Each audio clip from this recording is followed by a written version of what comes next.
Party fund, கட்சி நிதி அப்படின்ற பேர்ல அடிச்ச கொள்ளையெல்லாம் ஒண்ணா இப்போ கவர்மெண்டோட கஜானாவுக்குள்ள கொண்டு சேர்த்துக்கிட்டே இருக்கிறோம்.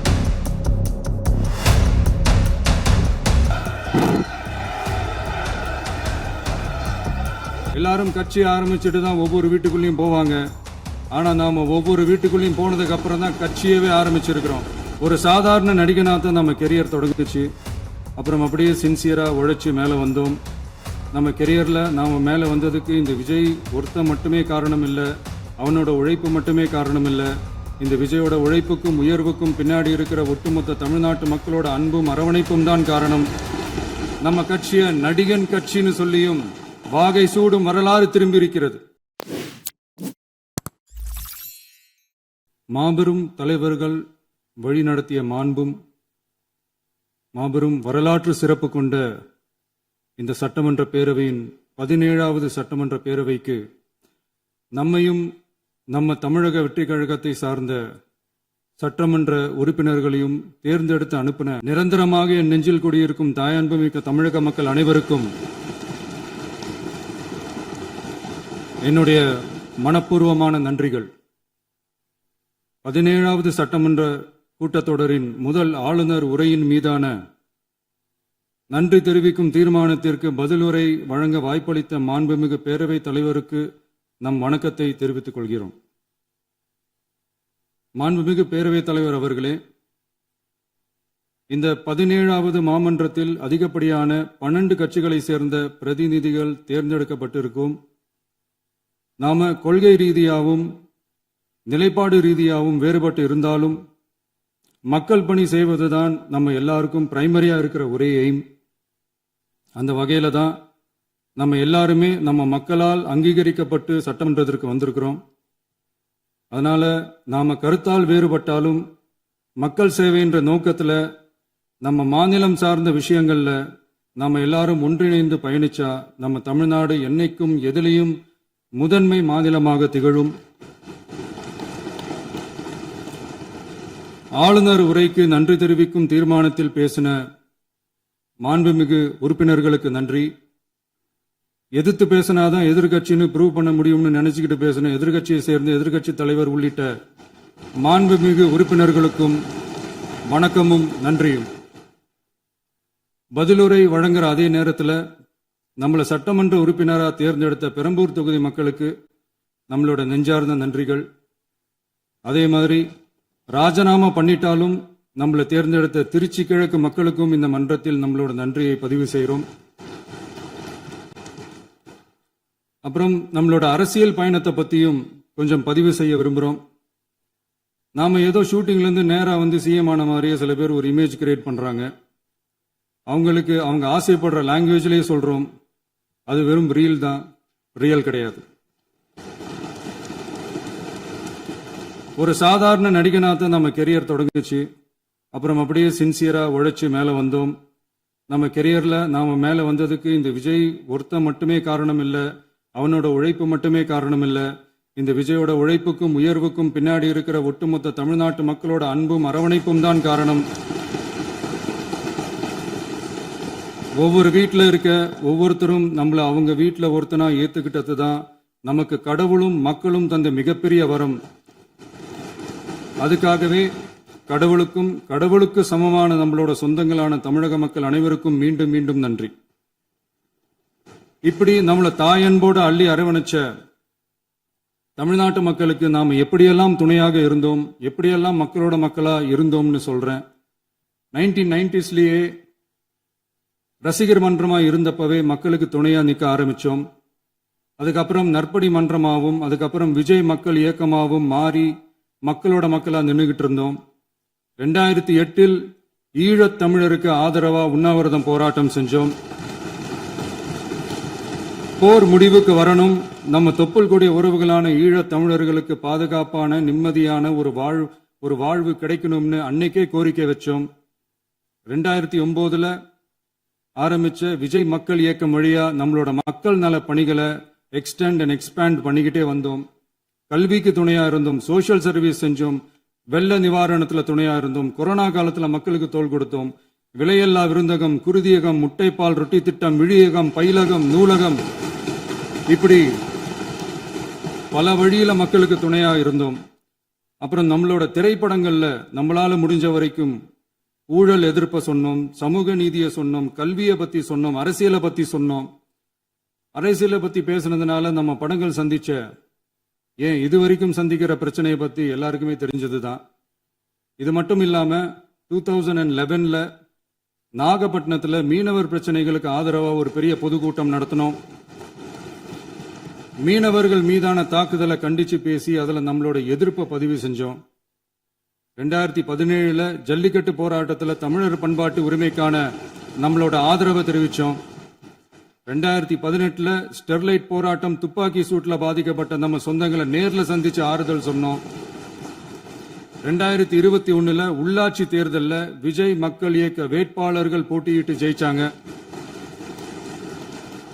கல்வி விருது விழா நடத்தி சிறந்த மதிப்பெண் பெற்ற மாணவ மாணவிகளுக்கு ஊக்கத்தொகையும் பரிசும் கொடுத்தோம்.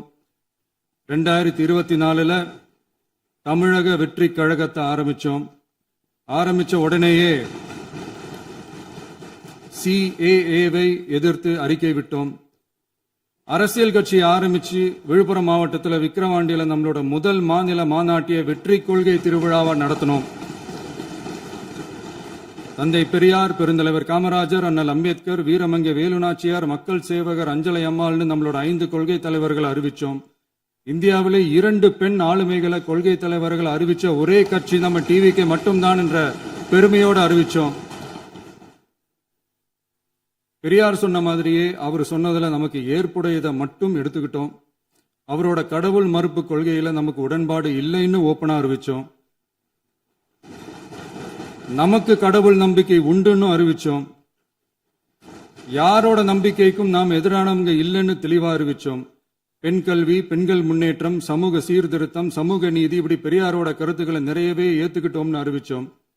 அண்ணல் அம்பேத்கரோட சம வாய்ப்பு, சமநீதி, சமத்துவத்தை ஃபாலோ பண்ணுவோம்னு அறிவிச்சோம். பெருந்தலைவர் காமராஜரோட மதச்சார்பின்மையை ஏத்துக்கிட்டதோட அவரோட நேர்மையான நிர்வாகத்தையே ஒரு கொள்கையா ஏத்துக்கிட்டோம்னு அறிவிச்சோம். வீரமங்கை வேலு நாச்சியாரோட மண் மீட்பையும் சமூக நல்லிணக்கத்தையும் பின்பற்றுவோம்னு அறிவிச்சோம். மக்கள் சேவகர் அஞ்சலை அம்மாளோட விடுதலை வேட்கையையும் மக்களோட வாழ்வாதாரத்துக்காக உறுதியாக நிற்கிறதையும் பின்பற்றுவோம்னு சொன்னோம்.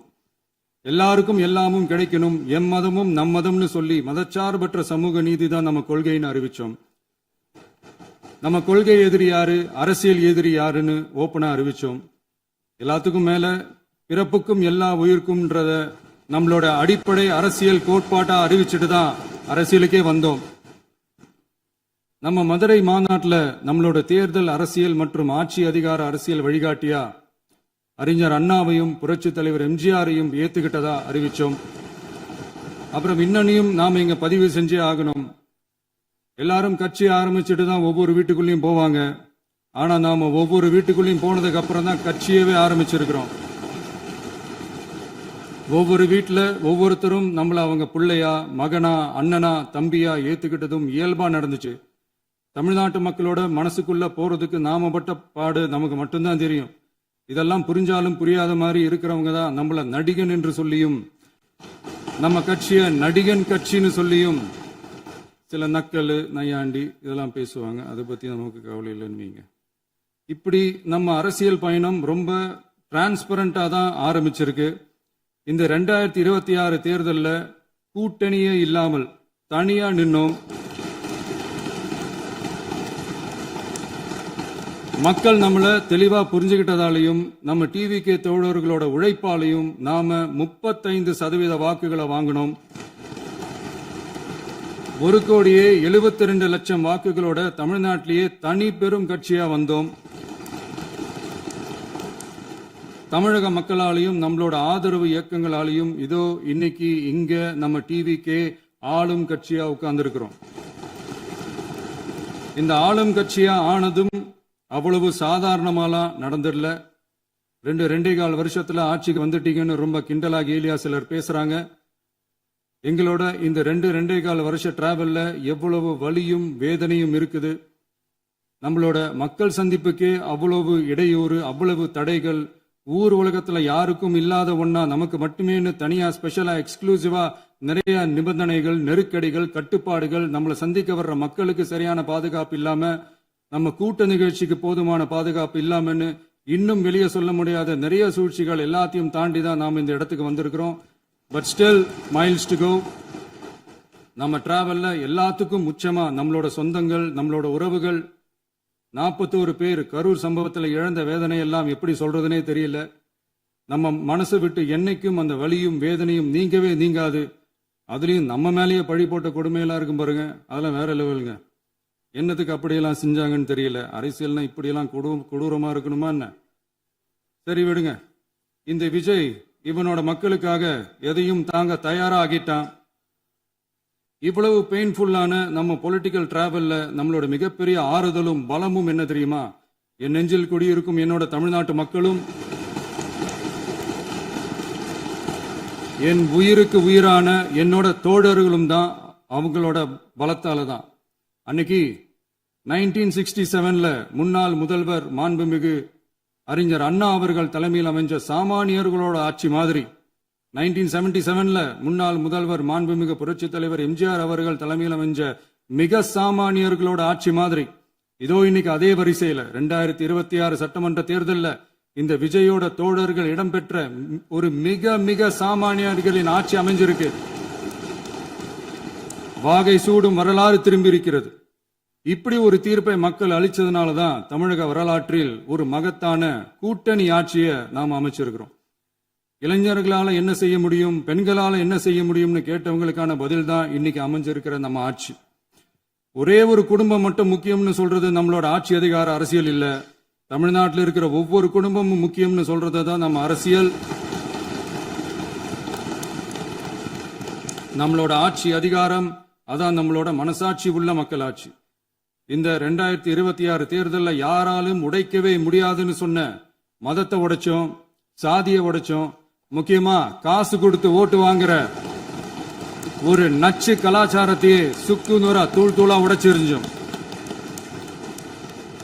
நாம கிளீன் கவர்னன்ஸ் அண்ட் குட் கவர்னன்ஸ்ல உறுதியா இருக்கிறோம். இப்ப மட்டும் இல்ல, எப்பவுமே இப்படிதான் இருப்போம்.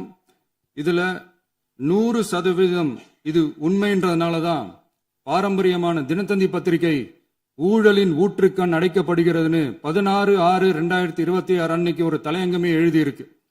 ஒரு தவறு செய்தால், அது தெரிந்து செய்தால் அவன் தேவன் என்றாலும் விடமாட்டேன் என்று எம்ஜிஆர் அன்று பாடினார்.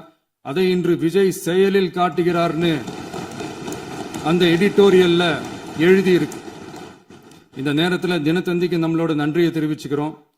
அரசியலுக்கு வந்து 2 வருஷம் தான் ஆகுது. உங்களுக்கு என்ன தெரியும், உங்களால என்ன முடியும்னு கேலியா கேட்டவங்களுக்கு தினத்தந்தியோட பதிலை இப்போதைக்கு போதும்னு நினைக்கிறேன். என்னென்னமோ செய்வான்னு சொல்றானே இந்த விஜய், பல வருஷமா இருக்கிற ஒரு பதவி வெறி பிடிச்ச அரசியலை உடைச்சி எப்படி செய்வான்னு நம்ம மக்களை யோசிச்சிருவாங்க. இதோ இப்போ நம்ம மக்களுக்கு புரிஞ்சிருக்கும். இப்பவும் சொல்றோம், இது வெறும் ஆரம்பம் தாங்க. இந்த மாபெரும் சபையிலிருந்து கேட்கிற மக்களே, நமக்கு கொஞ்சம் அவகாசம் கொடுங்க. இதுக்கு முன்னாடி, அதாவது 2017 கடைசியில இருந்து 2026 ஏப்ரல் வரைக்கும் இருந்த புண்ணியவான்கள் ஆட்சியில ஒவ்வொரு டிபார்ட்மெண்ட்லயும் போட்ட ஏராளமான ஓட்டைகளை அடைச்சிக்கிட்டே படிப்படியா மக்களுக்கு நல்லதையும் செஞ்சுக்கிட்டே வருவோம். அதனாலதான் நமக்கு எதிரா யாரோ சேரவே மாட்டாங்கன்னு நினைச்சவங்க எல்லாம் ஒன்னா சேர்றாங்க. நம்ம ஆட்சிக்கு டேட்டு குறிக்கிறாங்க.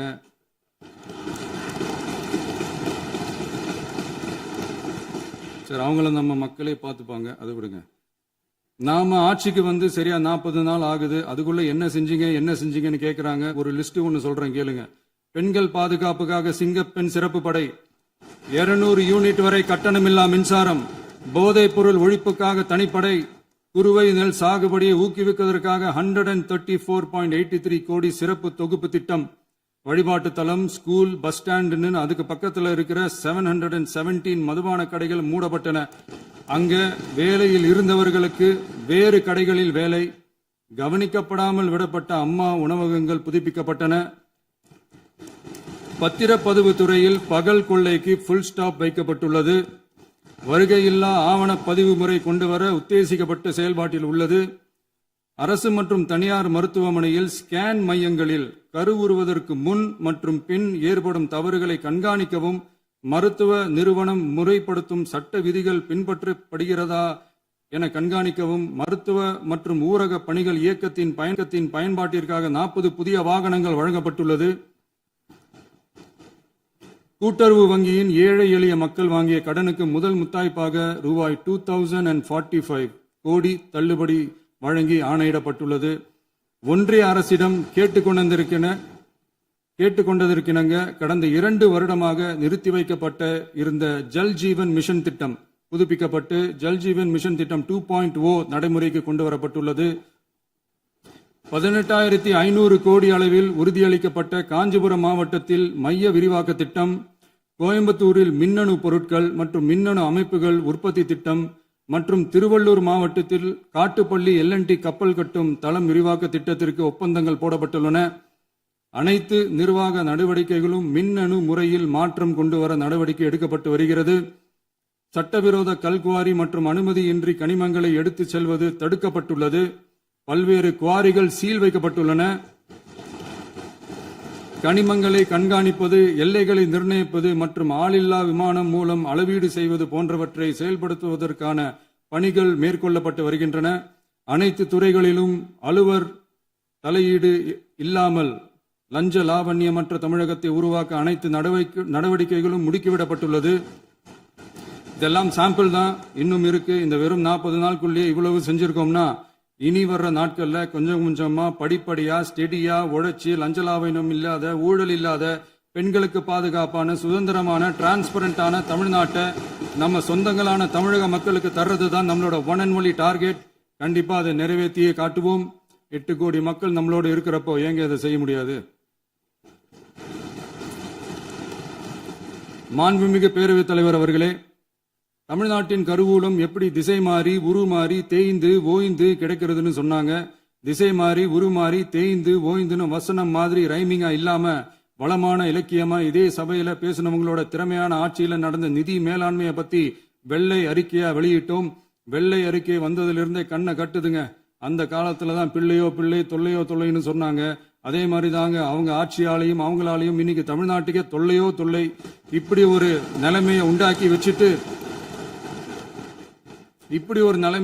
வச்சுட்டு இவங்க சொல்றாங்க நமக்கு ஆட்சி செய்ய தெரியாதுன்னு. நம்ம அமைச்சர்களுக்கும் நம்ம சட்டமன்ற உறுப்பினர்களுக்கும் ஒன்னும் தெரியாதுன்னு. ஆமாங்க, எங்களுக்கு தெரியாதுதான். எங்க சட்டமன்ற உறுப்பினர்களுக்கும் அமைச்சர்களுக்கும் மக்கள் பணி செய்ய தெரிஞ்ச அளவுக்கு மக்கள் பணத்தை சுருட்ட தெரியாதுதான்.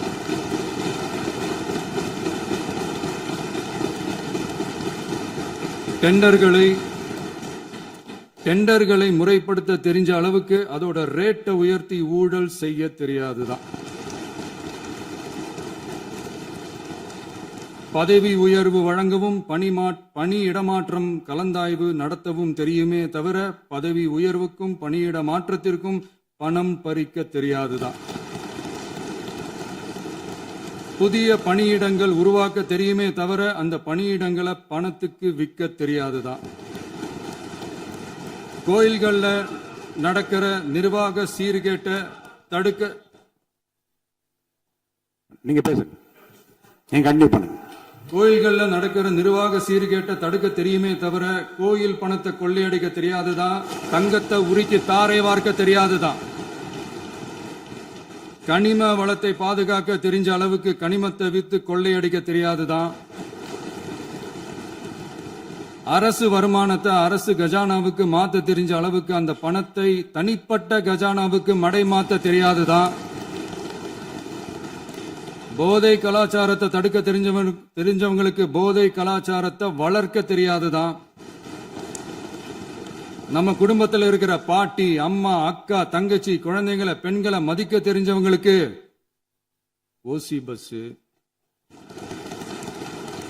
1000 ரூபாய் கேஸ், இப்படியெல்லாம் பேச தெரியாதுதான். எங்க உறுப்பினர்களுக்கும் அமைச்சர்களுக்கும் மக்கள் சேவை தெரிந்த அளவிற்கு சுயநல தேவையை செஞ்சிக்க தெரியாதுதான். அதனாலதான் சொல்றோம், எங்களை பார்த்து எதுவும் தெரியாதுன்னு சொல்றவங்களுக்கு சொல்றோம், இதெல்லாம் எங்களுக்கு தெரியாதுதான். உங்களை மாதிரி முறைகேடுகளை செய்யறத நாங்க தெரிஞ்சுக்கவும் போறதில்ல, தெரிஞ்சுக்கவும் ஆசைப்படல. அத கடைசி வரைக்கும் எங்களுக்கு தெரியாமலே இருந்துட்டு போகட்டும். அதனால நாங்களும் எங்க மக்களும் வெரி வெரி ஹாப்பி தான். மாண்புமிகு பேரவைத் தலைவர் அவர்களே, எதிர்ப்பவர்கள் எதிர்க்கட்சி என்பதற்காக எங்கள் ஆட்சி மீது 1000 பழி போடலாம். ஆனாலும் தமிழக மக்களுக்கு உண்மையை உணர்த்த வேண்டியது நம்மளோட கடமை. மின்வெட்டை பொறுத்தவரை தமிழ்நாடு மின்மிகை மாநிலமாக இருந்தாலும் கடந்த காலங்களில் ஏற்பட்ட நிர்வாக குளறுபடிகளும் மின்சார சாதனங்கள் மற்றும் மின் மாற்றிகளில் ஏற்படும் பழுதாலும் வேண்டுமென்றே சிலரின் நடவடிக்கைகளாலும் இந்த மின்வெட்டிற்கு காரணமாக உள்ளது. மின் விநியோக மீட்பு நடவடிக்கைகளை ஒருங்கிணைப்பதற்காக எதிர்பாராமல் இரவு நேரங்களில் ஏற்படும் மின் தடங்களை விரைந்து சரி செய்வதில் 10 உயர்மட்ட கண்காணிப்பு குழுக்கள் மற்றும் 125 சிறப்பு மின் தடை நீக்க ரோந்து வாகனங்கள் வழங்கப்பட்டு 24 மணி நேரமும் கண்காணிக்கப்படுகிறது. கூடுதலாக தற்போது 77 புதிய மின் தடை நீக்க மையங்களும் உருவாக்கப்பட்டுள்ளன. விரைவில் இந்த மின்வெட்டு நிலைமை அறவே நீக்கப்படும். மாண்புமிகு பேரவைத் தலைவர் அவர்களே, நம்ம விவசாயிகள் எல்லாரும் நம்மளை நல்லா புரிஞ்சுக்கிட்டு தமிழக வெற்றி கழகத்தை ஏத்துக்கிட்டாலும் எதிர்க்கட்சிகளோட தூண்டுதலால சில இடங்கள்ல சில போராட்டங்கள் நடக்குது. எதிர்க்கட்சிகள் என்னதான் சித்து வேலை செஞ்சாலும் விவசாய பெருமக்கள் எல்லாரும் நம்ம ஆட்சி அவங்களுக்கான ஆட்சி தான் நல்லா புரிஞ்சுதான் வச்சிருக்கிறாங்க. இந்த வருஷம் எல்னினோ விளைவா எப்பவும் இருக்கிறத விட இந்த டைம் மழை குறையுங்கிறதையும் நம்ம விவசாயிகள் உணர்ந்துதான் இருப்பாங்க. இருந்தாலும் நம்ம அரசு நம்ம விவசாயிகளோட வாழ்வாதாரத்துக்காக பக்கபலமாகவும் உறுதியாகவும் துணை நிற்கும்ங்கிறத தெரிவிச்சுக்கிறோம். நம்ம தமிழகத்தில் ஏற்கனவே நடந்த அதி அற்புதமான சூப்பரான நிர்வாக திறன் கொண்ட 50 வருஷ அரசியல் அனுபவம் கொண்ட 2.0, 3.0, 4.0 பல 0.0 மாடல் ஆட்சி நடத்த கனவு கண்டவங்களோட அட்டகாசமான ஆட்சிக்காரங்க பல்வேறு விதமான நிதி நெருக்கடியை நம்ம மக்களுக்கும் நமக்கும் பரிசா கொடுத்துட்டு போய் இருந்தாலும் கூட்டுறவு வங்கிகளின் மூலம் 75,000 வரை பயிர்கடன் பெற்று குறு சிறு இதர பெரு விவசாயிகளுக்கு 100% முழுமையான பயிர்கடன் தள்ளுபடியும் 75,000க்கு மேல் கடன் பெற்றவர்களுக்கு குறைந்தபட்சமாக 35,000 பண பயன் கிடைக்கும் அளவிற்கு மொத்தம் 14,43,504 விவசாயிகளுக்கு ரூபாய் 5,932.23 கோடி பயிர்கடன் தள்ளுபடி வழங்கப்பட்டுள்ளது. மாண்புமிகு பேரவைத் தலைவர் அவர்களே, நாம ஒன்றியத்தில் கூட்டுறவு கூட்டாட்சி, மாநிலத்தில் சுயாட்சி என்ற கொள்கையை கொண்டவங்க தான் ஏற்கனவே அறிவிச்சிருக்கிறோம். தற்போதைய ஒன்றிய அரசு சார்ந்த கட்சியுடன் அரசியலில் கொள்கை அளவில் நேர் எதிராக நிக்கிறவங்க தான் நாம. அதே சமயத்தில் எதுக்கெடுத்தாலும் கண்ணை மூடிக்கிட்டு ஒன்றிய அரசோட மோதல் போக்கை விரும்புறவங்க நாம இல்ல. நமக்கு எப்பவுமே தமிழகத்தின் வளர்ச்சி மட்டும்தான் முக்கியம். அதுக்காக நம்மளோட அரசியல் ரீதியான கொள்கைகளையோ மாநில உரிமைகளையோ கொஞ்சம் கூட விட்டு கொடுக்கவே மாட்டோம். அதுல ரொம்ப தெளிவாகவும் உறுதியாகவும் இருக்கிறோம். இனியும் இப்படித்தான் இருப்போம். அதுல ஒருபோதும் மாற்றமே இருக்காது. அதனால இதுல யாரு திசை திருப்ப வேலையில் ஈடுபட்டாலும் அவங்க எல்லாரும் மக்கள் மத்தியில் தோற்பது உறுதி. எனவே நம்ம மக்களுக்கோ சிறுபான்மை சகோதரர்களுக்கோ நம்ம ஆதரவு இயக்கங்களுக்கோ எந்தவித சந்தேகமும் வேண்டாம். நாம் யாரோட டீமும் இல்ல. நாம எப்பவுமே பியூரான பீப்புள்ஸ் டீம். இன்னும் சொல்ல போனா நாம secular team, social justice team. மாண்புமிகு பேரவைத் தலைவர் அவர்களே, அரசு விழாக்கள், கல்வி நிறுவனங்கள் மற்றும் பல அதிகாரப்பூர்வ நிகழ்ச்சிகளோட தொடக்கத்தில் நம்ம தமிழ்தாய் வாழ்த்த பாடுறது தான் வழக்கமா இருக்கு. தமிழ்தாய் வாழ்த்த பொறுத்த வரைக்கும் நம் அரசு இதுல நம்மளோட உறுதியான நிலைப்பாட்டை ஒன்றிய அரசுக்கு மிக தெளிவா தெரிவிச்சிருக்கு.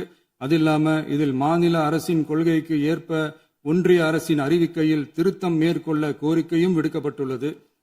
நீட் தேர்வை பொறுத்தவரை கிராமப்புற மற்றும் பொருளாதார ரீதியாக பின்தங்கிய மாணவர்களுக்கு சமமான வாய்ப்பை வழங்குவதில்லை. மருத்துவ கல்வியில் சமூக நீதி மற்றும் சம வாய்ப்பை நீட் பாதிக்கிறது என்பதை உணர்கிறோம். எனவே மருத்துவ படிப்புகளுக்கான சேர்க்கையை 12ஆம் வகுப்பு மதிப்பெண்களின் அடிப்படையில் நடத்த வேண்டும் என்று நமது அரசு வலியுறுத்தி வருகிறது. மத்திய அரசிடம் நீட்டிலிருந்து தமிழ்நாட்டிற்கு விலக்கு வழங்க வேண்டும் என்று கோரிக்கை விடுத்துள்ளது. மாண்புமிகு பேரவைத் தலைவர் அவர்களே, பேரறிஞர் அண்ணா அவர்கள் தலைமையிலான அரசு 1968 இருமொழி கொள்கையை நடைமுறைப்படுத்தியது. தமிழ் ஆட்சி மொழி, தமிழ் மொழியை பாதுகாப்பது, மாணவர்களுக்கு ஆங்கிலத்தின் மூலம் உலக அளவிலான வாய்ப்புகளை வழங்குவது, எந்த ஒரு மொழியையும் கட்டாயமாக திணிப்பதை தவிர்ப்பது மற்றும் எதிர்ப்பது, நிலத்தின் மொழி மற்றும் பண்பாட்டு அடையாளத்தை பேணுவது என்பதை நம் தமிழக வெற்றிக் கழக ஆட்சி ஏற்றுக்கொண்டுள்ளது. எனவே தமிழ்நாட்டில் தமிழ் ஆட்சி மொழி மற்றும் இருமொழி கொள்கை என்பதில் நமக்கு மாற்று கருத்தே இல்லை. மாண்புமிகு பேரவைத் தலைவர் அவர்களே, கடந்த 11/6/2026 அன்று நடந்த நிதி ஆயோக் கூட்டத்தில் தமிழ்நாடு அரசின் சார்பாக கலந்து கொண்டு வறுமையற்ற தமிழ்நாடு இயக்கம் உருவாக்க தேவையான நிதியையும், தமிழ்நாட்டுக்கு 2 எய்ம்ஸ் மருத்துவமனைகளை தருமாறும், மருத்துவம் மற்றும் பல் மருத்துவ படிப்பிற்கு 12ஆம் வகுப்பு மதிப்பெண் அடிப்படையில் இடங்களை நிரப்புதல் குறித்தும், செயற்கை நுண்ணறிவு தொடக்க நிறுவன வளர்ப்பு மையங்கள் தமிழ்நாட்டில் அமைக்கவும், இளைஞர் திறன் மற்றும் வேலைவாய்ப்பு இயக்கம் செயல்படுத்த வேண்டியும், பெண்கள் தலைமையிலான வளர்ச்சி குறித்தும், மீனவ சமுதாயங்களின் வாழ்வாதாரம் மற்றும் மீன்பிடி படகுகள் மற்றும் மீனவர்களை விடுவித்தல் குறித்து நிரந்தர நடவடிக்கை எடுக்க வேண்டியும், காலநிலை தாங்கும் தன்மை பெருந்திட்டம் 2045 கீழ் விண்வெளி உற்பத்தி மையத்தை தேசிய விண்வெளி உற்பத்தி மையமாக அறிவிக்க கோரியும், தமிழ்நாட்டில் சாலை போக்குவரத்து நெடுஞ்சாலை மற்றும் ரயில்வே அமைச்சகத்தின் மேம்பாட்டு குறித்தும், அனைத்து கிராமங்களையும் டிஜிட்டல் இணைப்பு வசதி ஏற்படுத்துதல் குறித்தும், கூட்டு குடிநீர் திட்டம் தொடரவும், அரசின் விழாக்களில் தமிழ்தாய் வாழ்த்துக்கான முதலிடத்திற்கான கோரிக்கையும், மேகதாது அணை கட்டுமான நிறுத்தத்தை உறுதிப்படுத்தவும், மாநிலத்தின் மீது மும்மொழி கொள்கையை வற்புறுத்தாமல் புதிய கல்விக் கொள்கையை திணிக்காமல் தமிழகத்திற்கான கல்வித் தொகை ரூபாய் 3284 கோடியை விடுவிக்க கோரியும், ஆண்டுதோறும் 5 லட்சம் இளைஞர்களுக்கு உதவித் தொகையுடன் கூடிய பணியினை தொழில்நுட்ப பயிற்சி வழங்க ஒத்துழைப்பு வழங்குமாறும், ஒகேனக்கல் 3ஆம் கட்ட கூட்டு குடிநீர் திட்டத்திற்கான நிதி ரூபாய் 2283.40 விடுவிக்கவும், வேலை வாய்ப்பு மற்றும் வாழ்வாதாரத்துக்கான உத்தரவாத திட்டத்தின் கீழ் வேலை வாய்ப்புகளை உருவாக்க உடனடி நடவடிக்கை மேற்கொள்ள வேண்டியும் மற்றும் திருக்குறளை தேசிய இலக்கியமாக அறிவிக்குமாறும் தமிழ்நாடு சார்பில் பேசியுள்ளோம் என்பதை தெரிவித்துக் கொள்கிறோம். மாண்புமிகு பேரவைத் தலைவர் அவர்களே, அண்டை மாநிலங்களுடனான நட்புறவு ஒரு மாநிலத்தின் வளர்ச்சிக்கும் நாட்டின் ஒற்றுமைக்கும் மிகவும் அவசியமானது. தமிழ்நாடு தனது அண்டை மாநிலங்களுடன் நதி நீர் பங்கீடு, பொருளாதாரம், கல்வி, கலாச்சாரம் மற்றும் போக்குவரத்து துறைகளில் நல்லுறவை பேணி வருகிறது. பரஸ்பர மரியாதை, ஒத்துழைப்பு மற்றும் கூட்டாட்சி தத்துவத்தின் அடிப்படையில் அண்டை மாநிலங்களுடனான நட்புறவை வலுப்படுத்தவும் நமது ஆட்சியில் காக்கப்படுகிறது. மாண்புமிகு பேரவைத் தலைவர் அவர்களே, சட்டம் ஒழுங்கை பத்தி பேச்சு வந்தது. சட்டம் ஒழுங்கு சரியா இருக்கணும் அப்படின்றதுல எங்களுக்கு மாற்று கருத்தே கிடையாது. கண்டிப்பா லா அண்ட் ஆர்டர் கரெக்டா இருக்கணும், கரெக்டா இருக்கும், இருக்க வைப்போம். அதே மாதிரி பெண்கள் பாதிக்கப்படுறதையும் இங்க யாராலையும் சகிச்சுக்கவே முடியாது. அதுக்கான கடுமையான நடவடிக்கைகள் நம்ம அரசு எடுத்துக்கிட்டு இருக்கிறோம். இந்த சிங்கப்பெண் சிறப்பு அதிரடி படை கூட அதுக்கான ஒரு ஃபர்ஸ்ட் ஸ்டெப் தான். அதே மாதிரி இந்த போதைப் பொருள் நடமாட்டம் அதை கண்ட்ரோல் பண்றதுக்கும் நம்ம அரசு கடுமையான நடவடிக்கைகள் எடுத்துக்கிட்டு இருக்கிறோம். அதையும் கண்டினியூ பண்ணி எடுப்போம். மாண்புமிகு பேரவைத் தலைவர் அவர்களே, இப்ப நான் சொன்ன இந்த பிரச்சனைகள்லாம் 2026 போன மாசம் மே மாசம் 10ஆம் தேதி புதுசா வந்துடல. இதெல்லாம் பல வருஷமா இருக்கிற பிரச்சனைகள் தான், பல வருஷமா கண்டுக்காம விட்ட பிரச்சனைகள் தான். இன்னைக்கு எதிர்கட்சிக்காரங்க அதை பத்தி கேட்கும் போது எனக்கு அது அக்கறையா தெரியல, அவதூறு அரசியலா தான் தெரியுது, பழி போடுற அரசியலா தான் தெரியுது. இப்படி அவதூறு பழி போடுறவங்கள பார்த்து ஒண்ணு தான் கேட்கணும்னு தோணுது. கடந்த 9-10 மாசமா நம்ம ஸ்டேட்ல சட்டம் ஒழுங்கு டிஜிபியே இல்லை. சட்டம் ஒழுங்கு டிஜிபியை போடுங்கன்னு சொல்லி எல்லாம் ஓஞ்சு போயிட்டோம். போன ஆட்சியில் நடந்ததுக்கெல்லாம் இப்பதான் விடையே கண்டுபிடிக்கிறோம் நம்ம ஆட்சியில்.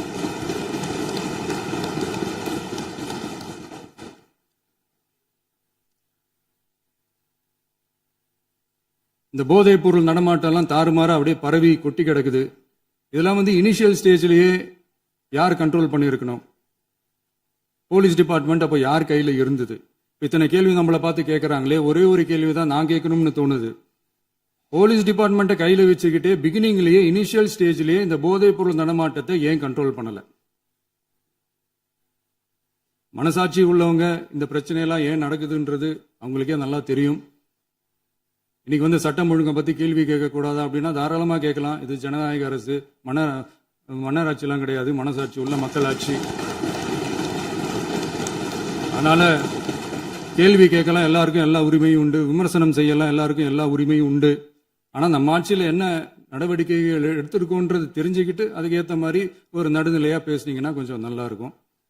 சட்டம் ஒழுங்கை பத்தி யாருக்கு என்ன யோசனை இருந்தாலும், மக்கள் நலனுக்காக யாருக்கு என்ன யோசனை இருந்தாலும் அதை தாராளமாக சொல்லலாம். நம்ம அரசு அது காது கொடுத்து கேட்கும். ஆனா நம்ம அரசினுடைய நிர்வாகத்திறன் அதை பத்தி பேசுறவங்களுக்கு இந்த ஊரடிச்சு உலையில போட்டு ஊழல் மேல ஊழலா செஞ்சுக்கிட்டு அதுல இருந்து தப்பிக்கிறதுக்கு பேர் தான் நிர்வாகத்திறன் அப்படின்னு சொன்னா, அப்படிப்பட்ட ஒரு ஊழல் செய்யற நிர்வாகத்திறனை நம்ம அரசு ஒரு நாளும் செய்யாது. பொட்டி பெட்டியா பணத்தை வச்சுக்கிட்டு பெட்டியை வச்சு எல்லாம் செஞ்சுக்கிட்டு போதைப் பொருள் பாதுகாவல் கழக மாடல் அரசாங்கம் செஞ்ச ஒவ்வொரு ஊழலா வெளியில வந்துகிட்டு இருக்கு. டாஸ்மாக்ல அது என்னப்பா அது பேரு, பார்ட்டி ஃபண்ட் கட்சி நிதி அப்படின்ற பேர்ல அடிச்ச கொள்ளையெல்லாம் ஒண்ணா இப்போ கவர்மெண்டோட கஜானாவுக்குள்ள கொண்டு சேர்த்துக்கிட்டே இருக்கிறோம். உட்காருங்க. மாண்புமிகு முதல்வர்கள் பதில் உரைக்கு பிறகு முதல்வர் பதில் உரைக்கு பிறகு நேரம் தர அப்ப பேசட்டும், அவங்க பேசட்டும், அவங்கள பேச அனுமதி. உட்காருங்க உட்காருங்க.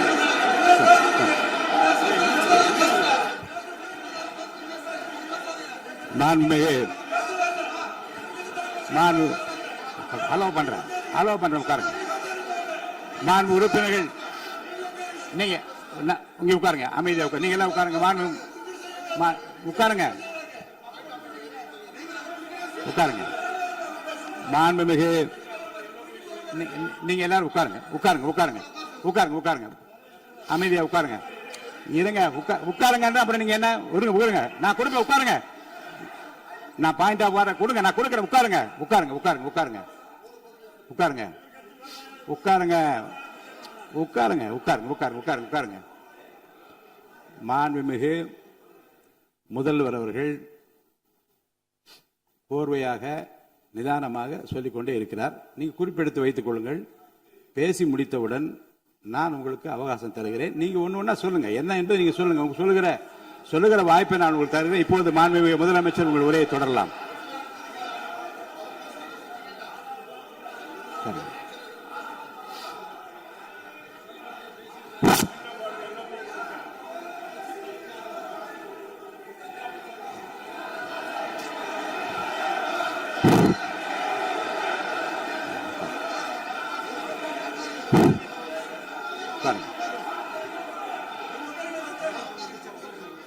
நான் எழுந்த பிறகு உட்கார்றதுதான் முறை. உட்காருங்க எல்லாரும் உட்காருங்க. தேசிய உட்கார்.